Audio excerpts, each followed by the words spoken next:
Thank you for tuning in to Exeter TV. Exeter TV is the town's public and government access channels, available on Comcast Channels 6 and 22. Channel 6 is your channel. If you have an idea for a program, want to host your own talk show, or submit a film, we're here to get your content on television. On Channel 22, we bring you live and replay coverage of government meetings and other town updates. A third channel, Blue Hawk Media, is operated by SAU 16 and can be found on Channel 8, with all your school sports, events, and meetings.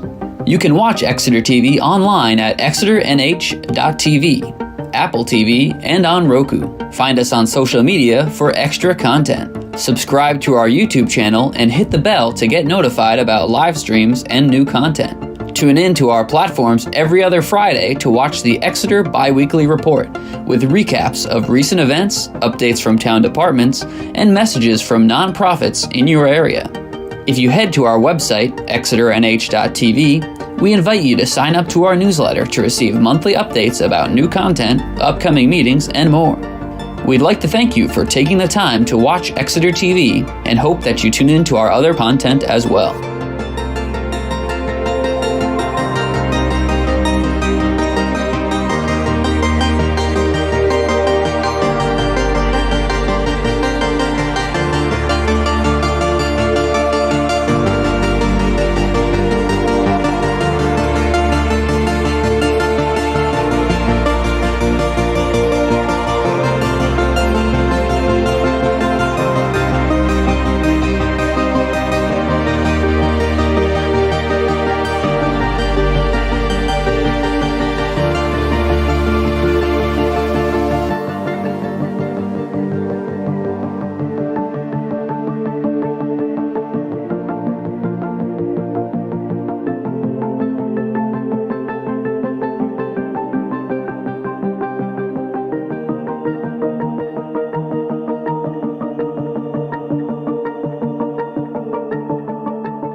Thank you for tuning in to Exeter TV.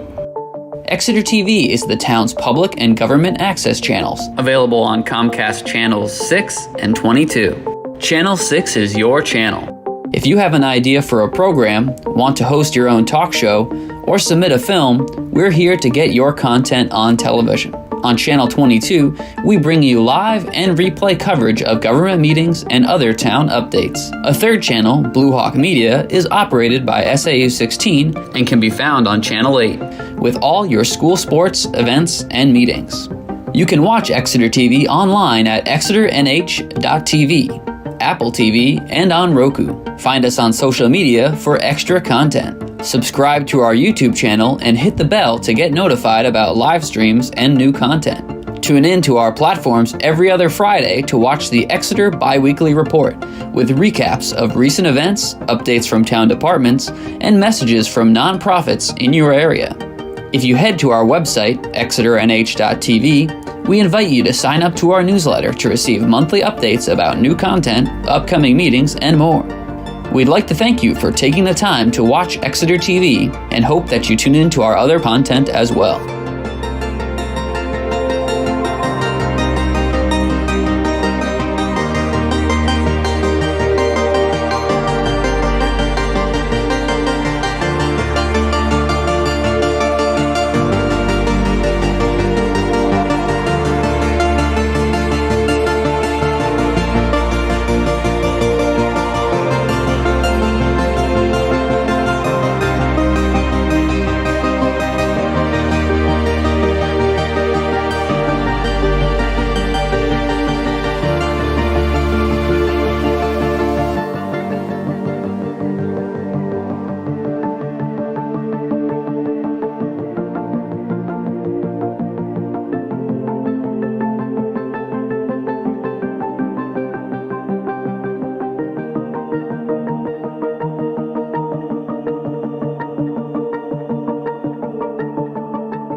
So I'd like to convene the February 1st meeting of the Communications Advisory Committee. Let's just be sure that we have a quorum and go around the room. Can we all introduce ourselves? I am Nancy Belanger. I'm the Select Board Representative here in place of Molly Cowan. Herb Moyer, Exeter resident. Martha McEntee? Bob Glacky, the Media Communications Coordinator. Okay. And Herb, could you just pull the mic towards yourself? Okay, great. And point that down. There you go. Perfect. Okay, so we have a quorum. Thank you, everybody, for coming. This is our first meeting since December 12th. I have on the agenda the first item, the approval of the meeting minutes from the December 12th meeting, which I've circulated. Has everybody had a chance to take a look at them? Yeah. Any questions, comments, or corrections? Okay, do I have a motion to approve the minutes? So moved. Second? Martha, I think you're the only one who can second, or Nancy could, but A second? So all in favor of approving the minutes? Aye. Aye. And I'm going to abstain because I wasn't here and I did not get to watch your meeting. Okay, so we have, Congratulations on recording them, by the way. okay, so, yeah, so Nancy is abstaining because she wasn't at the meeting and did not have a chance to review the video of the meeting. So all in favor of approving the minutes? Once again? Aye. I also vote in favor, so it's 2 in favor and 1 abstention, so the minutes are approved. Okay, so let's move on to discuss the second item on the agenda, which is an update on election communications. And that, I think I meant to cover both 2 kinds of elections. One, just an overview of how the presidential primary on the 23rd went. A couple of things, and maybe Bob can update us on the work that he did with the town clerk on the website, on the TV coverage that was provided on the day of the election, the report of the election results, and anything else he worked on with the town clerk and the supervisor of the checklist to see that the election went smoothly here in Exeter. Bob, do you have a... Sure. So, yeah, I mean, I think we kind of did the usual stuff that we do for elections. So on social media and in Exeter TV, like little video segments up like in the couple weeks before, we, did little reminders to make sure people know the main things, the location, polling hours, where they can find more information, which is exeternh.gov/elections. Really trying to drive that one place home as the one place where everyone can go to find everything. So we did that, and I think it went pretty well. On election day, we did our usual kind of live stream from like a webcam that has no sound. You're just kind of looking at the polls so people can see how busy it is, and to help plan when they can come in if they want to avoid crowds or things like that. But also just helps to remind people that if they see it, oh, today's voting day. So that went well. We stopped by to highlight the new voting booths that the town clerk has finally. I believe the select board approved ARPA funds to use to purchase those, so it wasn't like a taxpayer expense to get those. So there's, if you didn't vote on the presidential primary, there's nice new red and blue kind of circular voting booths now. So you can watch a video about that coming out tomorrow. So did that. We made sure the results were posted on the town website, as soon as they became available.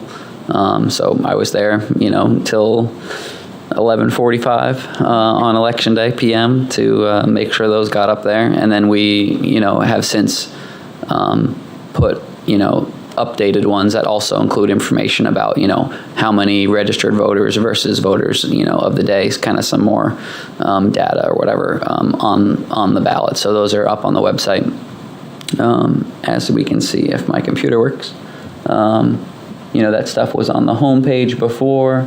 In the lead up to the election, we also were starting to highlight that it's town election season or town meeting season. So we had released this little news blurb back in the early mid-January, kind of highlighting the dates for all of the kind of town meeting related items, including like the select board budget hearing, which is kind of one of the, all the stuff's been discussed all fall, but this is that was one of the first ones where the select board's looking at it officially and it's in their packet. So we had that on there.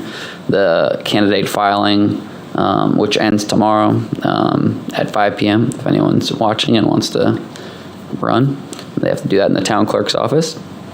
Deliberative session on Saturday, February 3rd at 9 a.m. With a snow date that I don't think we're going to need on the 6th. And then the March election on March 12th, the town election. So, we've done little stuff like this on the website, and also, when we do that, we put it in social media and, maybe put it in a video as well. So we're getting that out there. We're also putting this stuff out in our newsletter. We're going to have another one go out tomorrow, and we had one go out, 2 weeks ago. So that's all getting out there. We still have the elections button right on the homepage in case people are wondering where to find this stuff. They can just click that. And there is a lot of information on here. and that's to make sure that you have access to everything you could possibly need. So if you take the time and look through this, voters can find everything they need, and we try and highlight the stuff we think they're going to be looking for. We can move around the buttons. That's why right now the town election is right at the top, because that's probably what people are looking for. This has information with the election date. It will also have, when available, sample ballots. Those become available. There's information about the 2024 town budget and warrant, which are already posted, so people can go on and see what those are. In their current state, they could be amended theoretically at deliberative session, I guess. But those are up on the website, and if there are any changes, we'll get those updated as soon as possible. Also, information about the SAU candidate filing, like how they do that, how we do our filing, and what positions are available.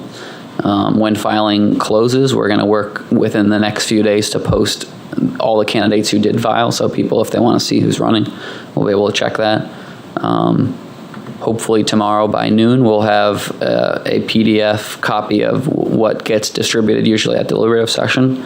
It's called like a town warrant fact sheet. The town manager's office and other department heads and prepare this big document that kind of has the warrant articles, but also plain English summaries of what it is, which I know was something the committee was really interested in when you guys got started.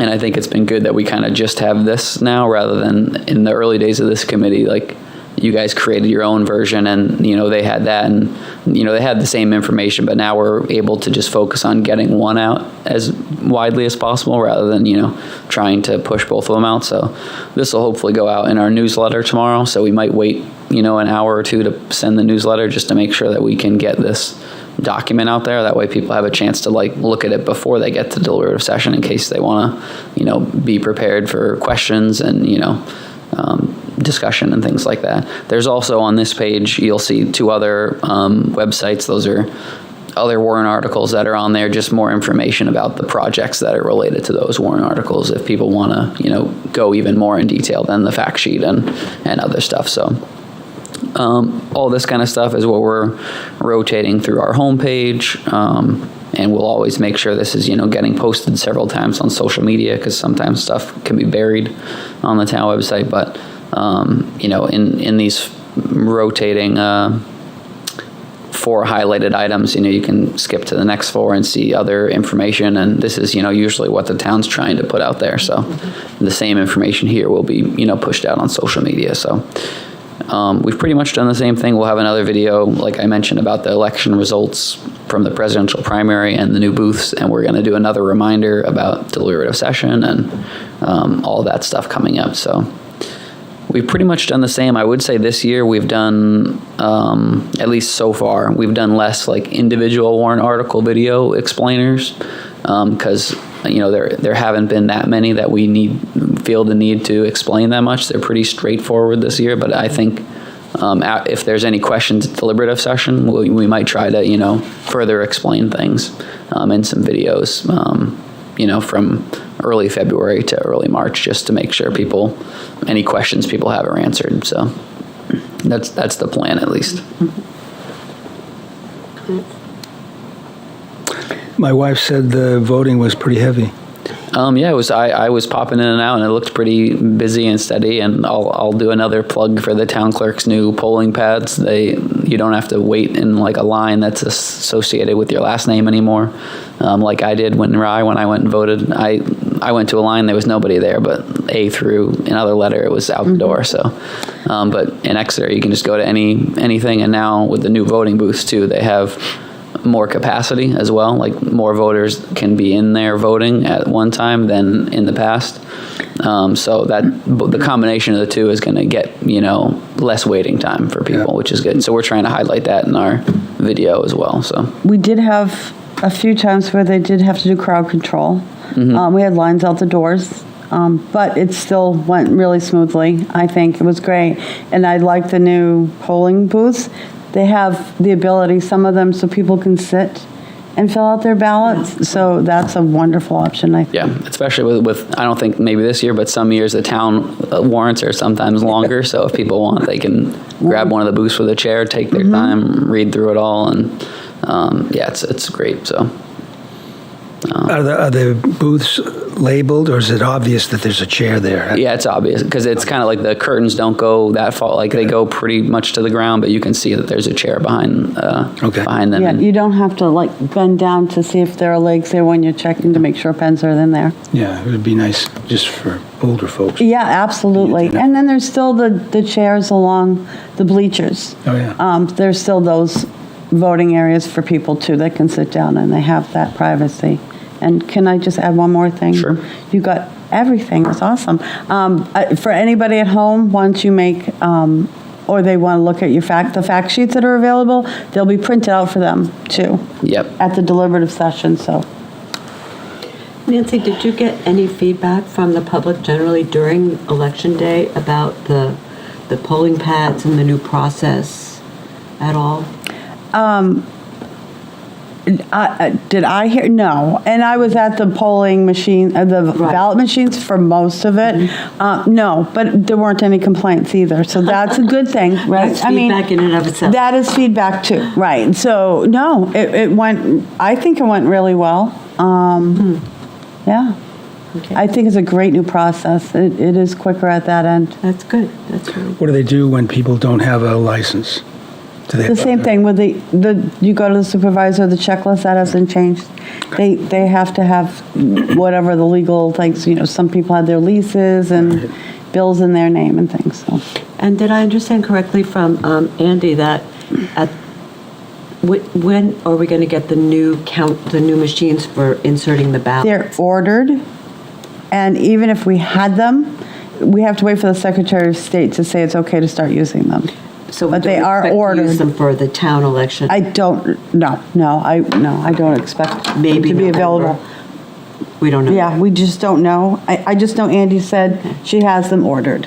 So we've really modernized the election in Exeter quite quickly. Oh, especially the machines, yeah, overdue. Yeah, amazing. And I think like when we did the polling pads, like we'll let people know that there's going to be new machines or anything like that. We'll communicate that out because we don't want people to show up at the polls and be surprised. So that's why like even earlier in the election day, like I hadn't seen the booths; they weren't set up before. So early in the morning, I posted pictures of the new booths and come try them out, type of great. stuff on social media. So all the things we can do, we're trying to like push information out there, even if it's just a little, changes like that we don't want to be surprising people. Yeah, you don't want people to be surprised on election day, but Yeah. I think it's great that you didn't have any complaints. That shows that I didn't personally hear any, so That's great. you could check with Andy on that or the other select board members. I just wanted to ask a couple of questions. When you've done a whole lot to make the website, I think, so much more user-friendly and to answer all kinds of detailed questions about the elections. Did you work closely with Andy about how you were going to address the different pages? Yeah, I mean, basically just, how I have been working with most people. I mean, all the departments, I would say the election stuff is kind of under the town clerk's domain. So, I'm checking with them before making any changes. And, maybe I'll offer, could we lay it out like this or something? And they're totally on board for, making it easier. They also have 2 positions available right now, and maybe they're hoping maybe someone new might, be interested in taking on the town clerk website too. Because I can work with a new staff member potentially to, Interesting. make sure that other town clerk information's, getting updated a lot as well. So Yes, because I just noticed that you said they're going to close for lunch now. They haven't done that before. They have to. That's There's only Andy and Jen right now, because Leanne retired. and so didn't Sonia. Sonia retired too? Mm-hmm. Oh my God. All these things are changing. So we have a town clerk and an assistant town clerk, or deputy town clerk. Wow. And and that's it. So they need to be able to take a break. Wow, lots of changes. Well, I think all that considered, it looks really, really good, so Yep. Yeah, we're doing our best to keep rotating stuff on the homepage and making sure it's distributed elsewhere, which is something last year we didn't have because of the newsletter. It wasn't really as robust. It was kind of just the TV stuff, and now, including all the other town stuff, I think it's good. That's great. Do you feel as though you've gotten really good cooperation from the other departments? Yeah, I think so. I mean, I think sometimes there's maybe too many things that are going on, so it's picking like the few things that we really need to highlight. But also, Parks and Rec has their own list now, which they seem to be emailing stuff out, on a regular basis, and we have the infrastructure in place for the Public Works to do it as well. So, I think, the fact that we're putting out the regular one, it gives them an option if they don't have time to do it themselves, just to like, hey, include this in yours, and I can, do that pretty easily. Have we contracted with anybody? I know there was discussion a year or so ago about, notifications and emergency information and so The police and fire still have their application, I believe, through, I think it's Smart 911. But the town hasn't, we were looking into text alert and stuff, but I think we rightly, decided it's less cost and more effective to first attack the email newsletters. Yeah. And then if we can, keep that robust and get information on a regular basis, maybe that is the next step in the future. But it's, there's a big cost to that, usually. So, because you're kind of paying per text that you send out. And like one text to 500 people is 500 texts. Most of the places price it something like that. So, but that's the way a lot of people are going nowadays. I get all my dentist and doctor, reminders, not my email, through text. Yeah. I'd probably miss them in my inbox. So certain things we may, it's something we should still evaluate going forward if we want to do something like that. Yeah, that's for sure. Okay. I had a question about the deliberative session. Is that going to be available online or on YouTube, or do you? Yep, it'll be broadcast live on Channel 22 like we have been for at least the past 7 years, I think. And it'll be on YouTube. If there is any technical problems, because it is in the high school and we don't always have control over their IT and stuff, it is recorded, so it will be promptly uploaded afterwards if there was any problem. But last year and the years prior, we were able to stream it live, and viewers might see on YouTube. It ends after 4 hours. Sometimes you use live streams, but we would just restart it with the part 2, basically. Sometimes they don't like streams if the deliberative session goes on too long. I got a question from a newcomer to town who asked if he could participate remotely. Not something we offer. I told him that I thought that was a very modern question, which sort of segues into something that I heard came up recently from Julie Gilman reporting about an effort to try to modernize the quorum rules for meetings. And I was hoping maybe you could give us an update on that. There's a bill. Yes. Yes. You want me to update it? Yeah, maybe you could give some background in case anyone's... I don't have a lot. Julie would have more on that, but I know the select board voted to support it, and it would be allowing only 2, and I might have this number wrong, 2 people in the 2 room. people, right, but I paused because I thought of how many. And that's what, when I read the legislation, it seemed to be no matter if it's like a committee like this, which It's is just 4 2. or 9, So- it's 2 people in the room. So 2 people, so say 2 select board out of 5, and the rest could participate via Zoom.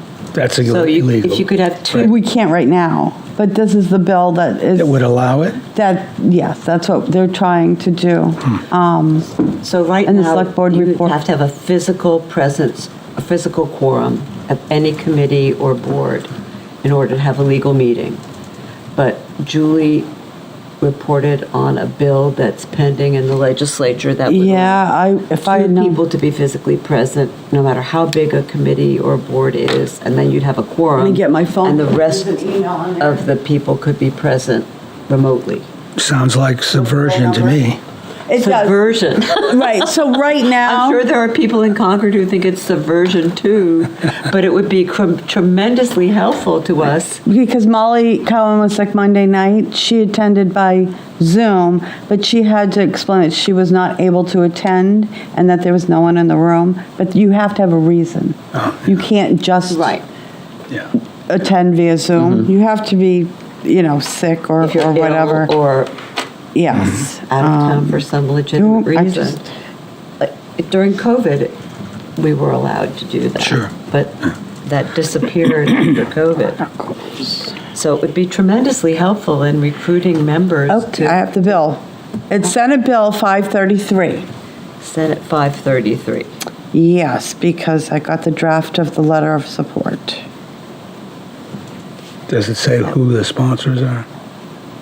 Might have a chance of recruiting additional members and increasing the Yes. So I can diversity. tell you Right. that it was addressed to Senator Sharon Carson, Chair of the Senate Judiciary Committee at the State House in Concord, and the letter says, at our meeting of January 29th, the Exeter Select Board voted 5-0 to unanimously support Senate Bill 533 relative to physical quorums at public meetings. The board believes this bill will enhance public participation on boards and committees, will allow greater diversity of representation on boards and committees, and is a sustainable practice. Current technology allows for virtual public meetings with greater opportunities for participation in public space, and the board wholeheartedly supports Senator, sorry, Deborah, I'm going to not say your name right, Altschuler's. Altschuler. Thank you. Efforts along with other sponsors. Thank you. I Okay? wonder what the prospects are. Does anyone have any idea if it's got a It's chance? still new. I think this is, Well, that would be great. yeah. But meanwhile, we would sure like to have additional members join our committee and any other committees, just to get some more points of view. And that would be incredibly helpful. Okay. So let's see what else. Any other comments or questions on the elections? Primary or town? Just that it's important to come out and vote. Please. It is. Okay. So let's move on to item number 4, Media Communications Coordinator Report. Take it Alrighty, away, I sort of Bob. mentioned some of the stuff. We've been really busy with the elections. Yeah. Quick kind of status report on the email newsletter since we launched that, I believe in July last year, and it really, ramped up over the fall. When I got back from vacation, doing those on a regular basis, in the same time as Exeter TV and my staff are working on the biweekly report, so we release them both at the same time. And so far in 2024, the emails have been opened, like 1,536 emails were opened. So that might be, one person opening all our emails and, et cetera. So there were like that many unique opens, which is, pretty good. Considering that was a figure from the end of January. So that was just, 6 emails maybe. Obviously, I'd like to see that get up there a lot higher because, we're a population of 10 times that number. So the open rate, which means, when you send a list of 500 people, how many of those 500 people open it? Looking at kind of all of our lists that are usually, most of our lists are sitting around 500 to 600 people. The different groups you can subscribe to, whether it's DPW or Parks and Rec, are 80 to 100% open rates, which is really good. When I did a online course with UNH about email marketing, they were saying, people who have like 60% open rates is like a huge success. Wow. And we, right off the bat, are at, 80 to 100% for some of our emails. The DPW list was slightly lower at 67%, but I think that's just because their list has like 800 people, and a lot of them were imported from an old email list, and maybe they have moved out of town or are interested. So we're going to try and work on maybe cleaning that list to the people who actually want to get the emails. So because you can remove people who never open emails from the list, but it also doesn't really cost us anything right now to keep them on the list. So But that's why I think that open rate is a little bit lower, because it's sent to a lot more people. Are you saying that because you anticipate there will be a cost of keeping more people on? If we had like 15 or 10,000 people on our email list, it would start to be like we have up to that much capacity right now. Gotcha. Okay. So we have probably a total of maybe like 800 subscribers or something right now. Because like one subscriber can be subscribed to multiple lists and they count as one subscriber, is how it works. So we kind of took DPW's list, which was sitting at around, I think, 600, and just manually brought that into our list. A lot of those people were already subscribed to, Parks and Rec or the town one. The way Parks and Rec, they had a quite large list, but they had like lower open rates, I believe, on their old system. So we kind of email targeted them saying like, hey, we're switching to a new platform. And a lot of those people ended up, signing up for the new platform. Good. But that way it kind of left behind the people who didn't ever open our emails or engage with us, because then if we brought them over manually, they'd just be kind of sitting there and taking up space, if you will, of the, because we have, I think it's 10 to 15,000 is how many people we can have in our audience, is what MailChimp calls it, which is the service we use. So overall, just really good, statistics we're seeing on there. We also have, pretty high click rates, which means, in the emails, there's usually like short blurb, text blurb, picture, and like a link, and people are clicking those links. And we have like unique analytics that tell us, what they're clicking on. So whether it's, a Parks and Rec program or what meeting, because we list the next 2 weeks worth of meetings kind of, and other events and programs that are on the town website calendar. I kind of just copy them over.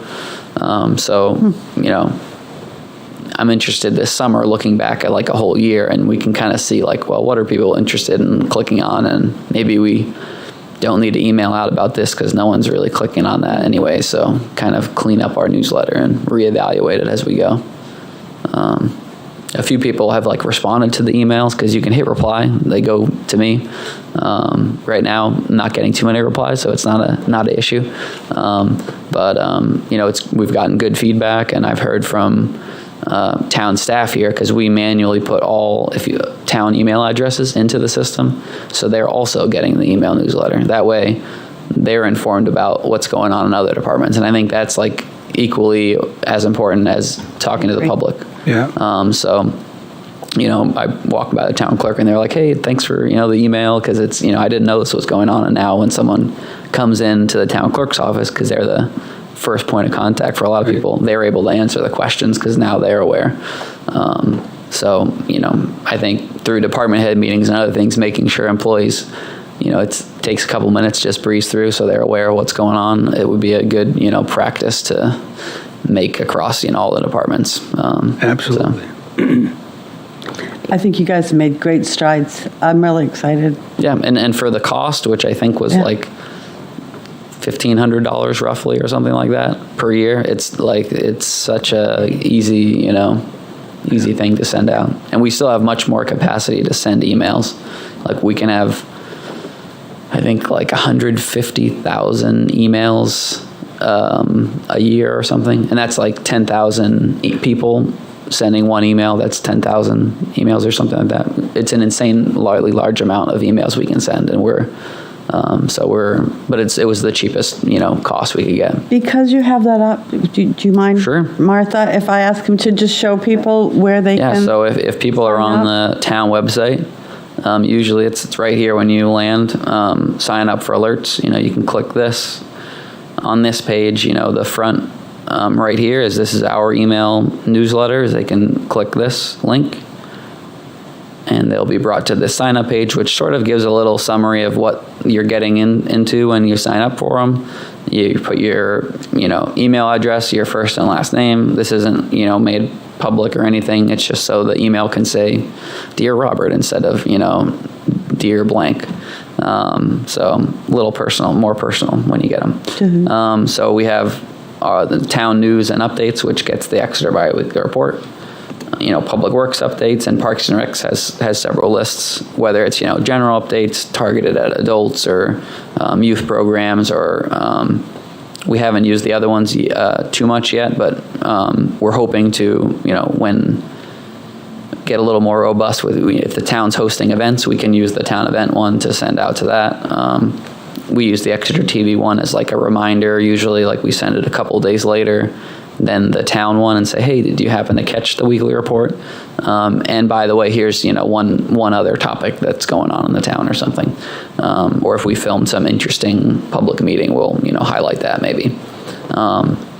So pretty easy. Also on this page, you can view past issues of the newsletter, so you can go in and see all of the other news if it loads.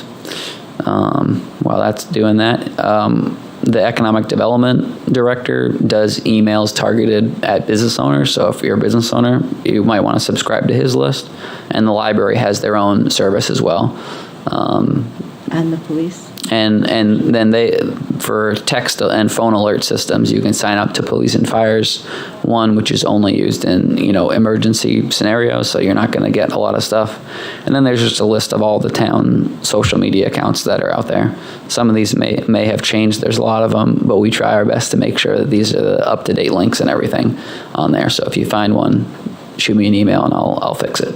But a lot of social media, so there's a million ways to stay in touch with us.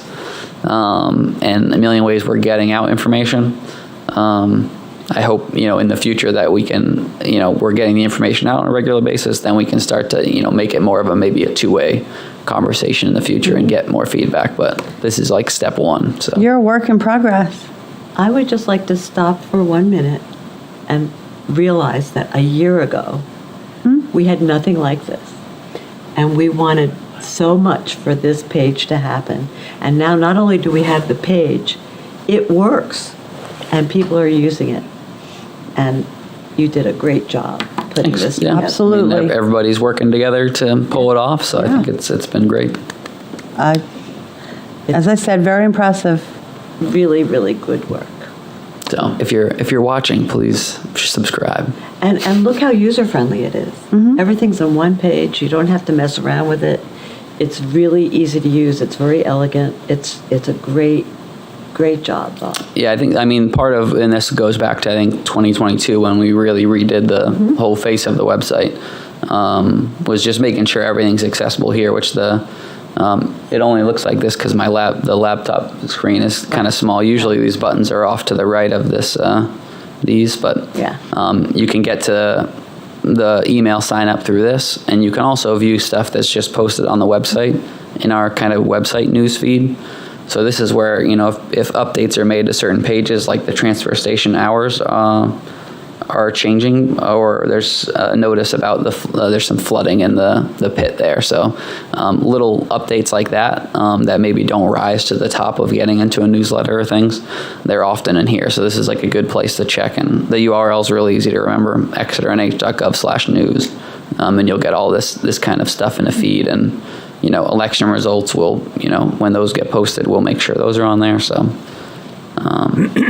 Bob, who sets up the marquee display announcing voting today or Monday or Tuesday or whatever? Who sets that up? you mean the physical ones that are out in the streets? Yes. Nancy, I don't know if you know. I believe it's the police has or is it Public Works that has that digital screen? It's out on That's the Public Works. the Public Works. Okay. Maybe we should think about having the town website address scrolling on that too. So there would be a way to... Yeah, there's definitely concerns about overusing those because they are, Yeah. usually used in emergencies and election days, And the only days election I would only. know, but Yeah. it could be something we could think about, maybe not in those locations, but maybe if it's somewhere else for a temporary, every once in a while, like, sign up for alerts, it could Right. consider it, but DPW and police and fire, know the public safety things with putting signs out in the streets, so I wouldn't want to run into that. But Yeah. but to that point, that's why we've talked a lot of this committee about physical ways we can advertise all of the digital stuff. So I think now that we've kind of got this running, I think it's when we have some more time to look into, whether it's flyers or posters with QR codes that we can put out in the library or make sure it's out and about. Because it's, everything's on there digital, and then it's just how do we let the people who aren't already on it know about it. So I think in this year's budget, it was proposed to potentially do some, Facebook ads and things like that. So there's other digital ways, but it's important to think of, the stuff you just walk by, which some of the signs across the town hall that are used like by various groups when they're hosting events, those signs are often empty. So I think we're working on getting something that can kind of, instead of just being an empty sign when there's nothing there, the town could, promote its website or the newsletter or something. Yeah. To use that, real estate in a way that's not, that fits the character of downtown and stuff like that too. Because we don't want some flashy sign or something. No. But Yeah, we don't want to be flashy. No. Definitely. Okay. Great. Anything else? Let's see. On the TV side, Yeah. I just wanted we're now being filmed, and I think very shortly we will probably be filming the Energy Committee. I know there was some discussions at the Select Board and between those two committees about, and the Sustainability Committee about maybe merging. So depending on what happens with that and timing, if we film the Energy Committee with this committee, I believe all of the committees that are, appointed by the Select Board will now be available to be watched on Exeter TV. So there's just a few ones like trustees of the Robinson Fund and trust funds and library trustees and housing authority and a few other ones that aren't filmed. How are you doing staff-wise for that? Pretty good, because when we were approaching doing this, I kind of worked with Pam, who's Pam McElroy in the town manager's office, and the staff who do these committees to see all right, you both meet on the same exact day, the same exact time. Do you need to do that? And most of them were like, oh no, we just did that. And we were able to move it around. So there's only a few days where we have two things at the same exact time.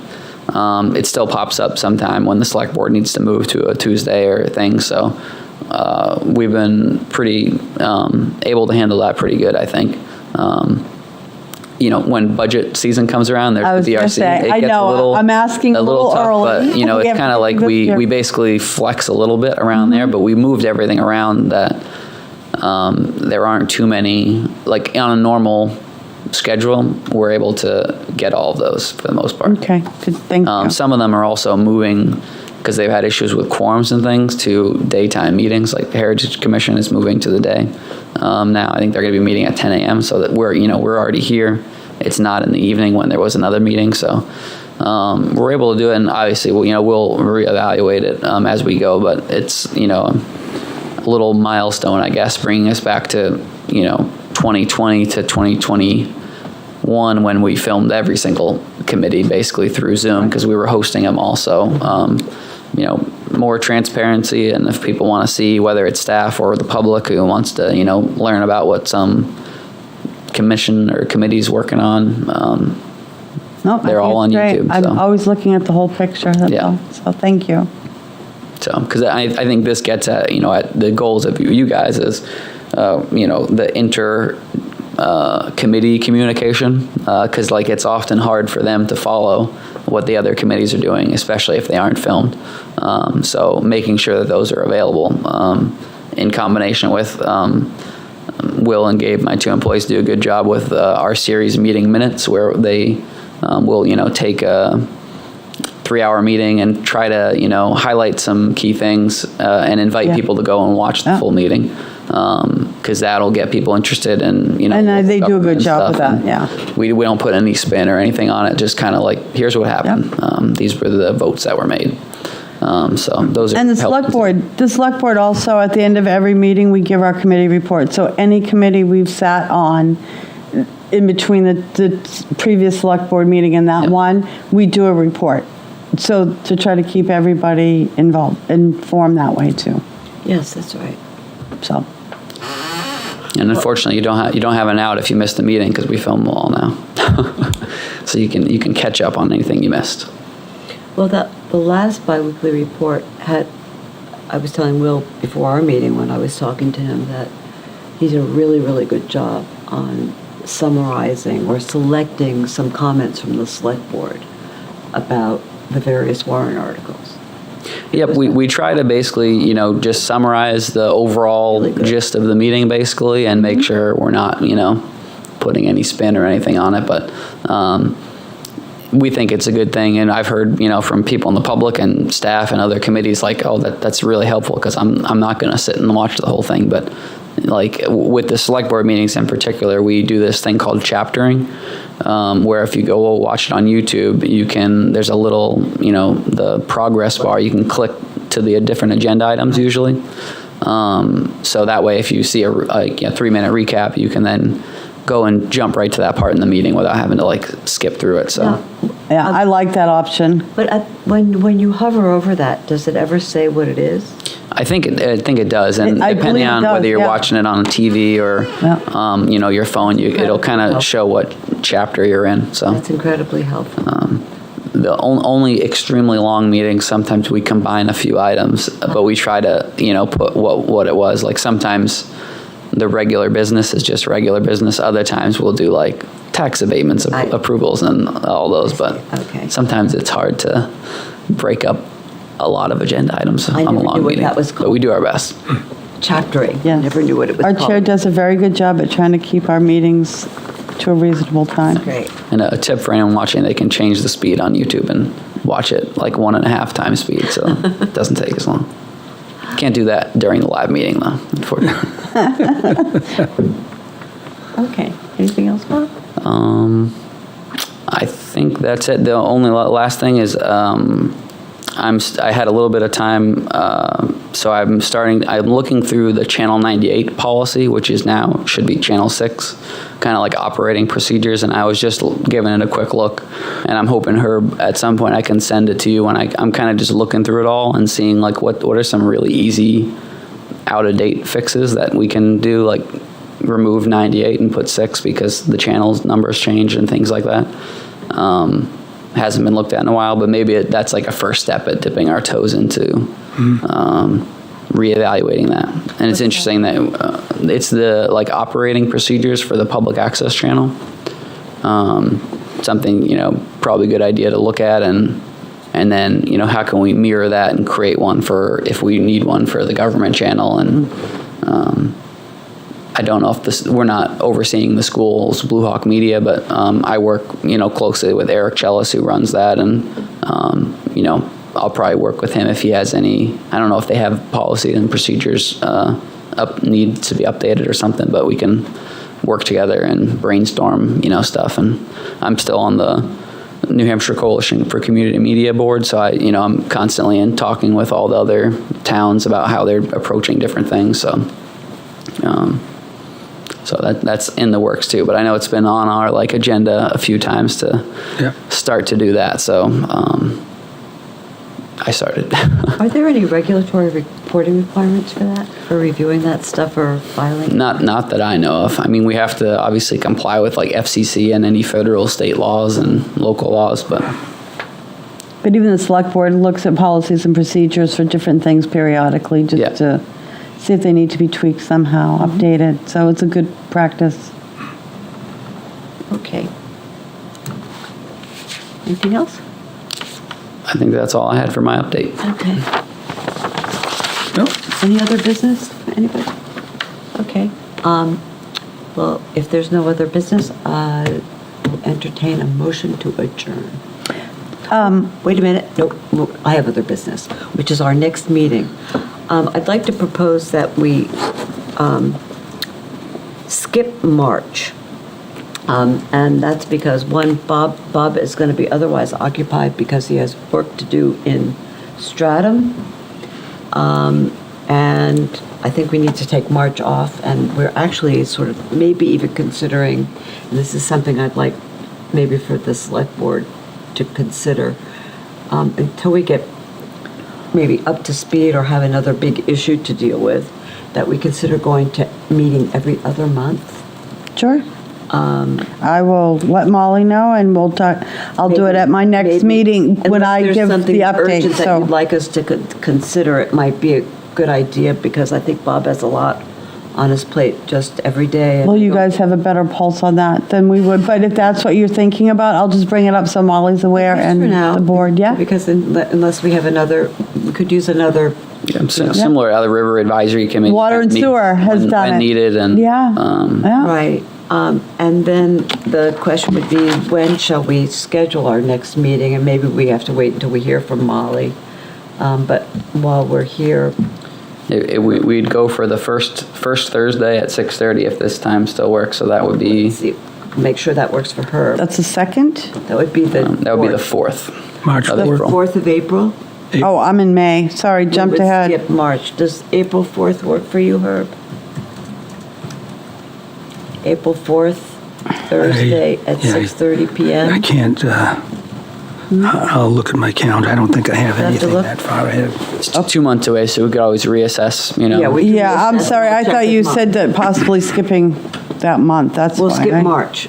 We'll go to Yeah, I April have that, 4th. okay. I'll send out a note to Molly, but let's Yep. tentatively say our next meeting would be Thursday, April 4th at 6:30, subject to confirmation with Herb and Molly, and subject to the understanding that the select board will be comfortable with us moving to every other month, at least for the time being, until we get additional. It's open right now, so I'll just put it in tentative. Yeah. Okey-doke? Yeah, and just thank you all for the work you do, since I don't get to attend your meetings very often. Nancy. But you made great strides. It's really incredible, and when I was on the board in 2014 and 15 and 16, and there was talk of this then, and it's finally getting done, and I think it's really helpful for our community. So thank Nancy. you. We really appreciate that. Thank you, and thank you for your great support. You and Molly have been great help to us. I'm glad. Not related to the meeting specifically, but just to let you know, the UU Church Social Justice Committee is having, remember last year we did the Some webinar forestry videos and stuff. in environmental stuff. They're doing the same thing with water, not necessarily a video, but I went through my records from 2013 to 2023. The cost of water went up 226%. In Exeter, 220? Yeah. Yeah, I'm not sure on the figures on yeah, that, so I don't wouldn't know. speak to it. Over but- what No, I mean, period? I'm looking From at my what tax period? records, 10 years. 10 years. 10 years. The- So 22% a year for that 10-year period. So let's take shorter showers, everybody. Yeah, that's. Well, I know part of there's the- been jumps, but 200 and, Yeah. what'd you say, 226%? Yeah, my bill this year was over $1,500. It was $500 in 2013. And I'm looking at my tax records because I keep all those things. Yeah, but there's other factors involved there. I mean, there was years where it didn't increase, but they started increasing not just the water, but the Yeah, user make them up. stuff. But yeah, yeah, Make 'em and we'll talk offline. Started with the live chat. Thought it was an interesting Yeah. data point. Okay, I will entertain a So motion moved. to adjourn. So moved. Second? I'll second. All in favor? Aye. Aye. Aye. Okay, the motion is passed. We'll adjourn at 7:28. 7:29. 7:28? 7:28. There we go. Thank you you, for everyone. tuning in to Exeter TV. Exeter TV is the town's public and government access channels, available on Comcast channels 6 and 22. Channel 6 is your channel. If you have an idea for a program, want to host your own talk show, or submit a film, we're here to get your content on television. On Channel 22, we bring you live and replay coverage of government meetings and other town updates. A third channel, Blue Hawk Media, is operated by SAU 16 and can be found on Channel 8, with all your school sports, events, and meetings. You can watch Exeter TV online at exeternh.tv, Apple TV, and on Roku. Find us on social media for extra content. Subscribe to our YouTube channel and hit the bell to get notified about live streams and new content. Tune in to our platforms every other Friday to watch the Exeter Biweekly Report, with recaps of recent events, updates from town departments, and messages from nonprofits in your area. If you head to our website, exeternh.tv, we invite you to sign up to our newsletter to receive monthly updates about new content, upcoming meetings, and more. We'd like to thank you for taking the time to watch Exeter TV and hope that you tune in to our other content as well.